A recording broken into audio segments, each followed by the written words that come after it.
اصل کہانی ظاہر ہے صرف یہ نہیں کہ خدیجہ شاہ اور صنم جاوید کو رہا کر دیا گیا ہے، اصل کہانی کچھ اور ہے۔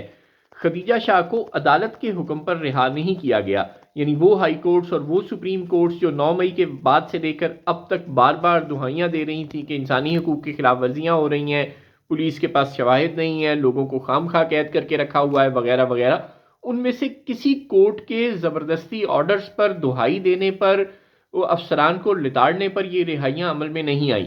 محکمہ پراسیکیوشن بلوچستان نے عدالت کو آگاہ کیا، انسداد دہشت گردی عدالت کو، کہ جناب ہمارے پاس تو خدیجہ شاہ کے خلاف کوئی ثبوت نہیں ہے، پولیس کو ہم نے کہا تھا ثبوت فراہم کرے، پولیس نے ثبوت نہیں فراہم کیے، لہٰذا آپ اسے چھوڑ دیں۔ تو عدالت نے کہا ٹھیک ہے آپ کہتے ہیں تو چھوڑ دیتے ہیں۔ یعنی پولیس نے اور محکمہ پراسیکیوشن نے خود بخود انکار کر دیا عدالت کے روبرو کہ ان کے پاس کوئی ثبوت ہے۔ وہ محکمہ پراسیکیوشن، وہ پولیس، وہ ڈپٹی کمشنرز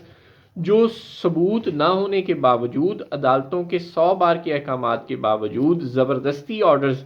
ایم پی او جاری کرتے تھے اور ان لوگوں کو گرفتار کر لیا کرتے تھے بغیر کسی قانون کے، ماورائے آئین ایکسٹرا کانسٹیٹیوشنلی ان لوگوں کو گرفتار کر لیا کرتے تھے۔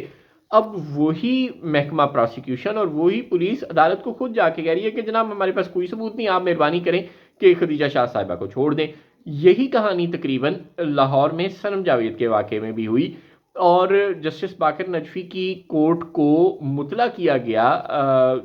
اٹارنی جنرل آفس کی، ایڈوکیٹ جنرل آفس کی جانب سے، کہ جناب ڈپٹی کمشنر صاحب نے جو نظر بندی کا آرڈر تھا، جو ایم پی او جاری کیا گیا تھا صنم جاوید کے خلاف، اور جس کے خلاف صنم کے والد نے لاہور ہائی کورٹ میں رٹ دائر کر رکھی تھی، اور عدالت بار بار ڈپٹی کمشنر کو طلب کر رہی تھی اور اس سے پوچھ رہی تھی کہ تم یہ ایم پی او پہ ایم پی او کیوں جاری کر رہے ہو،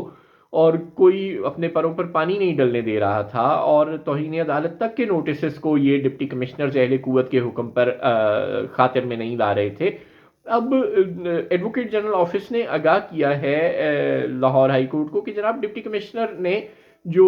نظر بندی کا آرڈر تھا صنم جاوید کا وہ واپس لے لیا ہے۔ تو عدالت نے کہا ٹھیک ہے پھر چھوڑ دو، تو انہوں نے کہا جی ہم چھوڑ رہے ہیں۔ تو یہ خود بخود جو اتنی سموتھلی یہ گرفتاریاں ختم کر دی گئی ہیں، اس سے صاف ظاہر ہے کہ کہیں نہ کہیں سے اشارے ملنا شروع ہو گئے ہیں اور کوئی نہ کوئی کہانی شروع ہو گئی ہے۔ اب یہ تو ہم سب کو بہت اچھی طرح سے سمجھ ہے ہی ہے کہ جب بھی کبھی تحریک انصاف کے رہنماؤں کی گرفتاریاں ختم ہونا شروع ہونی تھیں تو ان کی ابتدا خدیجہ شاہ سے ہی ہونی تھی۔ یہ بالکل نیچرل اور بالکل سیدھی سی بات تھی۔ ظاہر ہے خدیجہ شاہ ایک سابق آرمی چیف کی نواسی ہیں اور وہ اہم ترین شخصیات میں ان کا شمار ہوتا ہے جو گرفتار تھیں، اور یعنی اہل قوت کے قریب ترین۔ آپ کو پتہ ہے اہم ترین کا صرف ایک ہی جو ہے وہ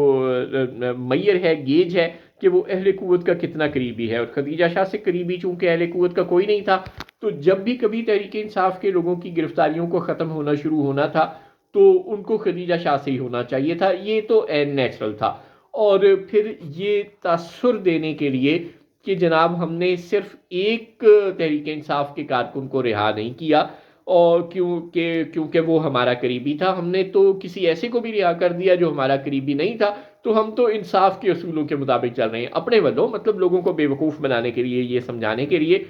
ایک صنم جاوید کو بھی چھوڑ دیا گیا۔ آپ اسے ایک فیس سیونگ ٹیکنیک کہہ سکتے ہیں کہ خدیجہ شاہ کے ساتھ ایک نظر بٹو کو بھی چھوڑ دیا گیا، یہ سمجھانے کے لیے کہ بھائی دیکھیں ہم نے صرف اس لیے نہیں چھوڑا کہ وہ ہماری قریبی تھے، ہم نے ایک اور کو بھی چھوڑ دیا ہے۔ اب یہاں تک تو کہانی ٹھیک ہے، اگر تو اس کے بعد کسی اور کو نہیں چھوڑا جاتا تو ہم یہ سمجھ سکتے ہیں کہ خدیجہ شاہ کو چھوڑنا اہل قوت کی مجبوری بن گیا تھا، ان پر پریشر اتنا آ گیا تھا کہ ان کے لیے اس کو مزید برداشت کرنا مشکل تھا، اور صنم جاوید کو صرف فیس سیونگ کے لیے چھوڑا گیا، یہ سمجھانے کے لیے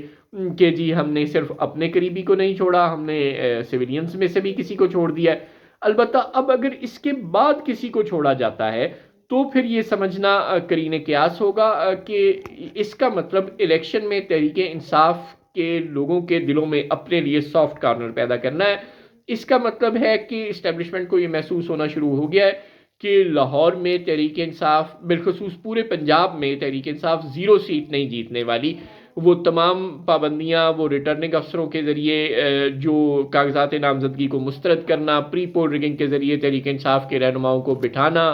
اور بہت سے لوگوں کے کاغذات نامزدگی چھین لینا، اور ظاہر ہے پولنگ ڈے پر جو کچھ ہوگا وہ بھی ہم سب دیکھیں گے، جو کہ پاکستان کی تاریخ ہے، ویسا ہی اب بھی یقیناً بہت کچھ ہوگا۔ 50-60 لوگ اس دن بھی تتر بتر کر دیے جائیں گے، لیکن این ممکن ہے کہ اسٹیبلشمنٹ کے اندازوں کے مطابق اس کے باوجود تحریک انصاف پنجاب اسمبلی میں کم از کم اپوزیشن میں ایک اچھے پریشر گروپ کی حیثیت سے ایمرج کر جائے، جس کی وجہ سے اسٹیبلشمنٹ کو اب یہ لگ رہا ہے کہ تحریک انصاف سے 100% نہیں بگاڑنی چاہیے اور اس کے کچھ لوگوں کو اکا دکا کو رہا کر دینا چاہیے،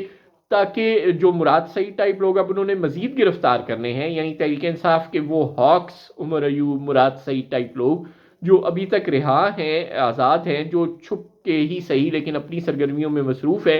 اور ان لوگوں کا الیکشن جیتنا اور الیکشن کے بعد اسمبلیوں میں جانا افورڈ نہیں کرتی اسٹیبلشمنٹ،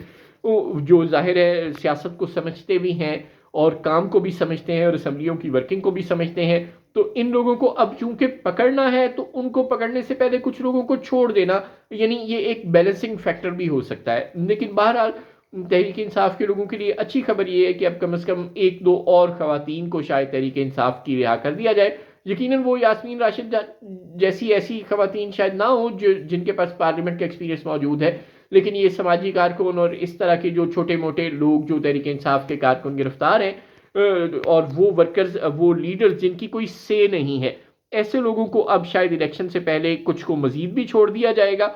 صرف ایک بیلنسنگ فیکٹر کے طور پر، اور تحریک انصاف کے لوگوں کے دلوں میں اپنے لیے ایک سافٹ کارنر پیدا کرنے کے لیے کہ بھائی اگر آپ اپوزیشن میں آ جائیں یا آپ ایک پریشر گروپ کے طور پر اسمبلیوں میں اپنا وجود برقرار رکھنے میں کامیاب ہو جائیں تو اس وقت آپ ہمیں زیادہ تنگ نہ کریں۔ اس سے زیادہ شاید ریلیف ابھی تحریک انصاف والے ایکسپیکٹ نہیں کر سکتے، لیکن بہرحال 9 مئی کے بعد سے یہ پہلی 2 رہائیاں ان کے لیے تازہ ہوا کا جھونکا یا بارش کا پہلا قطرہ ضرور ہو سکتا ہے۔ اب اس کا یہ کاروائی جاری رہے گی اسٹیبلشمنٹ کی جانب سے یا نہیں، اس کا تمام تر انحصار تحریک انصاف کے رویے پر ہوگا۔ اگر یہ لوگ عمران ریاض بھائی کی طرح باہر آنے کے باوجود بھی ذرا چپ رہتے ہیں، ذرا کم بولتے ہیں، ذرا ٹھنڈا کر کے کھاتے ہیں، تو ہو سکتا ہے کہ ایسی مزید رہائیوں کا سلسلہ بھی جاری رہے۔ لیکن اگر خدیجہ اور صنم باہر آتے ہی کوئی نعرہ مستانہ بلند کر دیتی ہیں اور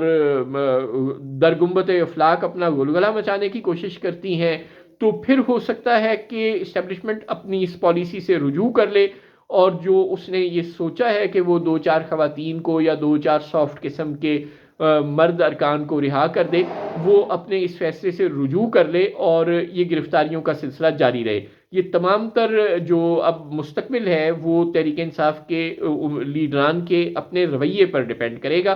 اگر انہوں نے سافٹ رویہ اختیار کیا تو اسٹیبلشمنٹ والے ہو سکتا ہے کہ الیکشن سے پہلے 5-10 اور لوگوں کو رہا کر دے، لیکن اگر انہوں نے زیادہ نعرہ مستانہ بلند کرنے کی کوشش کی تو پھر اسٹیبلشمنٹ دوبارہ IPP کی جانب رجوع کر لے گی۔